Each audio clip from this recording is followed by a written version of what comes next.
Hello दोस्तों, स्वागत है हमारे YouTube channel SK study point पर। आज बहुत बड़ी अपडेट के साथ आप लोगों के सामने उपस्थित हुए हैं, क्योंकि यह जो टॉपिक है बेहद ही इंपॉर्टेंट है और भारत के लिए चैलेंजेज है। क्या है चैलेंजेज, विस्तार से जानेंगे। लेकिन उससे पहले आपको बता दें कि हमारे चैनल पे आप नए हैं, हमारे वीडियो आपको अच्छा लगता है तो हमारे चैनल को जरूर लाइक और सब्सक्राइब करके जाइएगा और बेल आइकन को दबाना ना भूलिएगा। तो चलिए देख लीजिए यहाँ पर क्या टॉपिक है। बांग्लादेश में शेख हसीना की मौत की साजिश रचा था चीन। क्या है माजरा, चलिए जान लेते हैं। उससे पहले हम थोड़ा विस्तार करेंगे इसके मैप को लेकर, ताकि आपको कंसेप्ट क्लियर हो जाए कि कहां चाइना है। चाइना देखिए यहां है, चीन यहां पर है। चीन के जस्ट नीचे हमारे भारत के पड़ोसी देशों की बात करें तो यहां पर है बांग्लादेश, यहां पर म्यांमार है, यहां पर श्रीलंका है नीचे में, और इधर की देश में करें तो इधर मालदीव है। इधर की बात करें तो इधर पाकिस्तान है, इधर अफगानिस्तान है ना। ये सभी जो है यहां भारत, ये भारत हो गया अपना देश, और इधर है नेपाल और भूटान, है ना। नेपाल और भूटान है यहां पर। तो ये सभी है जो भारत के पड़ोसी राज्य है, और भारत के पड़ोसी राज्यों को भारत बहुत अच्छे तरीके से ख्याल रखता है। अगर नेपाल की बात करें तो नेपाल में बेटी रोटी का संबंध रखा जाता है। हमारे यहाँ से विवाह उसके यहाँ, उसके यहाँ से विवाह हमारे यहाँ, बहुत ही घनिष्ठ संबंध है। एक ही देश नहीं, सिर्फ हम अगर भूटान की बात करें तो भूटान ही नहीं, भारत सभी के साथ अच्छे व्यवहार रखता है, अपने पड़ोसियों की ख्याल रखता है। लेकिन यहां पर बात निकल करके आई है अभी बांग्लादेश में। बांग्लादेश में क्या निकल कर आई ये बात कि यहाँ के जो प्रधानमंत्री लेडीज एगो थी, उनका नाम था शेख हसीना। शेख हसीना जो है पर जानलेवा हमला के डर से यहां से निकलकर वो भारत के लिए आग पहुंची है, अगरतला पहुंच चुकी है, जान बचाकर भाग चुकी है। अब ये क्या माजरा था, क्यों ऐसे किया गया है? बांग्लादेश में प्रोटेस्ट चल रहे हैं। बांग्लादेश में जितने भी पब्लिक है प्रधानमंत्री के आवास में घुस गए और प्रधानमंत्री को फिर अपना आवास छोड़ करके भारत में शरण लेनी पड़ी। अब जान लीजिए, इससे पहले जानने से पहले आप जान लीजिए चाइना, ये किसका कारनामा है? तो ये चाइना का कारनामा है। क्या कारनामा है, क्यों ऐसा किया चाइना, अभी पता चल जाएगा। लेकिन फिलहाल देख लीजिए, देखिए चाइना का नीति रहा है विस्तारवादी नीति। अगर यह भारतीय सीमा है या किसी देश की सीमा है तो वो यहां पर आकर के बैठ जाता है। बैठ जाने के बाद यहां पर जितने भी बॉर्डर सिक्योरिटी फोर्स लगे हुए रहते हैं, अगर पलक कुछ झपक लिए हो तो ये अपना पैर फैला देते हैं और फैला करके फिर यहां आकर के बैठ जाते हैं। फिर यहां की जगह के छोड़कर यहां की दावा बैठकर करते हैं कि हम तो यहां पर बैठे हुए थे, ये हमारा क्षेत्र है। उसी प्रकार से यही नीति है इसका चीन का। शायद चीन ही एक ऐसा देश है जिसका बहुत सारे देशों के साथ सीमा विवाद चलता रहे, चाहे वह फिर फिलीपींस हो, फिर इधर आपका जापान हो। कोई भी ऐसा देश नहीं है जो इसके साथ सीमा साझा करता है, इसके साथ अच्छा व्यवहार किया हुआ चाइना ने।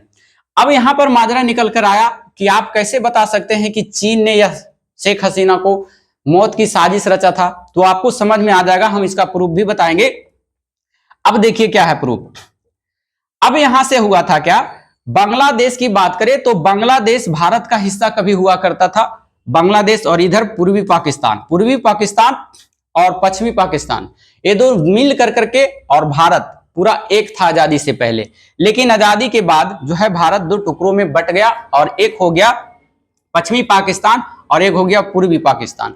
पूर्वी पाकिस्तान जो कहलाया बांग्लादेश कहलाया, पश्चिमी पाकिस्तान अभी जान रहे हैं जो भिखमंगा के जैसा हाल हो गया है इसका। अब चलिए यहां पर देख लेते हैं। इसके बाद इन दोनों में टकराव हुआ था। पाकिस्तान के जो माइनॉरिटी लोग थे वो यहां पर आकर के यहां के लोगों को तंग किया करते थे, जिसके कारण 1971 के युद्ध हुआ। 1971 के युद्ध में मुक्तिवाणी सेना जो बांग्लादेश में थी उसको भारत ने सपोर्ट किया और बांग्लादेश का उदय हुआ 1971 में। जब से है पाकिस्तान है जो चिढ़ा हुआ है, पाकिस्तान चिढ़ा हुआ। इससे पहले पाकिस्तान एक और युद्ध किया था 1971 से पहले, 1965 का युद्ध। 1965 के युद्ध में 210 किलोमीटर की सीमा जो है इन्होंने अपने कब्जे में कर लिया था। कौन? और इधर 1962 के युद्ध में ये वाला क्षेत्र जिसको अक्साई चीन के नाम से जानते हैं, ये चाइना के क्षेत्र में था। चाइना इस पर आकर के बैठा हुआ है। चाइना जो है तिब्बत पर आक्रमण करने के बाद भारतीय सीमाओं पर अपना दबदबा बनाता है कि यह हमारा है। जैसे आपको देख लिए अक्साई चीन को अपने कब्जे में कर लिया। यहाँ सिक्किम में विवाद चलता रहता है कि सिक्किम का कुछ क्षेत्र मेरा है। साथ में अरुणाचल प्रदेश को तो वो अपना हिस्सा ही मानता है कि यह मेरा हिस्सा है। लेकिन भारत भी उसका मुंहतोड़ जवाब देता रहता है हमेशा। इसीलिए गलवान घाटी आपने देखा होगा कि गलवान घाटी में इसके 40 सैनिक मारे गए थे, हमारे भी सैनिक मारे गए थे, 20 या 25 सैनिक मारे गए थे, लेकिन इसके 40 सैनिक को मौत के घाट उतार दिया था भारत वालों ने, भारत के वीर जवानों ने। जब से है जो ये परेशान रहता है। क्यों परेशान रहता है? यह सोचता है कि भारत को हम टारगेट करें डायमंड रिंग बनाकर, और डायमंड रिंग बनाकर भारत को नस्तो नाबूद कर दें। लेकिन भारत भी सोच रहा है अगर तुम हमको छेड़ोगे तो हम भी तुम्हें छोड़ेंगे नहीं। मोतियों की माला भारत ने भी तैयार किया है और भारत ने भी चीन को घेरना शुरू कर दिया है। लेकिन अब जान लीजिए कि बांग्लादेश जो है, यहां पर एक नदी आती है तीस्ता परियोजना। तीस्ता परियोजना जो है सिक्किम में है और सिक्किम से निकलकर एक नदी आती है बांग्लादेश में। यह जो है परियोजना, चाइना उस पर अपना नियंत्रण कंट्रोल स्थापित करना चाहता है। इसीलिए बांग्लादेश ने सोचा कि अगर चाइना हमारे यहां इस प्रोजेक्ट को अपने हाथों में ले लिया तो हमारे लिए भी मुसीबत खड़े करेगा, साथ में साथ भारत के लिए भी मुसीबत खड़ा करेगा। इसलिए बांग्लादेश की शेख हसीना ने क्या काम किया, भारत के प्रधानमंत्री से वार्तालाप किए और ऐसी बात है उनको बताया। इस बात के बाद जो ये परियोजना है भारत को मिल गया। साथ ही साथ यहां पर एक बंदरगाह भी था, है ना, उस बंदरगाह पर भी चाइना का नजर था, लेकिन भारत ने अपने बुद्धि विवेक से उसको भी अपने कंट्रोल में कर लिया। क्योंकि यह भारत का हिस्सा पहले हुआ करता था, इसीलिए बांग्लादेश की जो पीएम थी शेख हसीना, वो जो है भारत हितैषी मानी जाती है और भारत के समर्थक मानी जाती है। लेकिन इसके एक और विरोधी पार्टी जो है जिसका नाम है खलीदा बेगम है, इसी प्रकार से नाम है उसको, खलीदा बेगम। तो खलीदा बेगम जो है मानी जाती है चीन का समर्थक। लेकिन यह लंबे समय तक प्रधानमंत्री बनने के फलस्वरूप है जो भारत के ही हित के लिए सोचती है, क्योंकि इसको पता है कि चाइना ने जिस देश पर जो हाथ रखा है उसका सर्वनाश हुआ है, भस्मासुर है ये। जिसके ऊपर हाथ रख जाता है वो जलकर खत्म हो जाता है। जैसे आपको देखे पाकिस्तान की क्या कंगाली हो चुकी है, उसके पहले देखे थे आप म्यांमार में भी उसी प्रकार से हुआ, नेपाल को भी देखे थे उसी प्रकार से ऋण के जाल में फंसाया था, फिर बांग्लादेश में भी हुआ था, फिर साथ साथ उसके बाद श्रीलंका में देखे, मालदीव में देखे, बहुत सारे यह पड़ोसी राज्यों को यह टोकते रहता है और ऋण के जाल में फंसाते फंसाते फंसाते उसका जमीन को हड़प लेता है। लेकिन आप सब उसकी चाल को समझ गए। बांग्लादेश के पीएम को यह ऑफर दिया था कि आइए हमारे पास, हम आपके यहां धन इन्वेस्ट करेंगे, $100 बिलियन की डॉलर की बात कहा गया था। लेकिन यहां जाने के बाद है जो उसको पैसा नहीं दिया गया है, उसको खाली लौटा दिया है। किस लिए? क्योंकि आप जो प्रोजेक्ट देने वाले थे हमें, वो इंडिया को दे दिए हैं, इसीलिए आपको $100 मिलियन मिलेगा, बिलियन में नहीं मिलेगा। तो इसी हिसाब से है जो चाइना चिढ़ गया इससे, और चाइना चिढ़ने के बदौलत, चाइना की तो पैसा की कमी है नहीं और यहां इसके समर्थक भी रहते हैं, और उसने क्या काम किया, इसके समर्थकों को जुटाना शुरू किया और मुद्दा उठा दिया आरक्षण का। अब आरक्षण का मुद्दा आज से बांग्लादेश में नहीं है, जब से बांग्लादेश की आजादी हुई थी तो उसके जो आजादी करने वाले नेता थे जिसका नाम शेख मुजीबुर रहमान था, और उन्हीं के बेटी है ये शेख हसीना।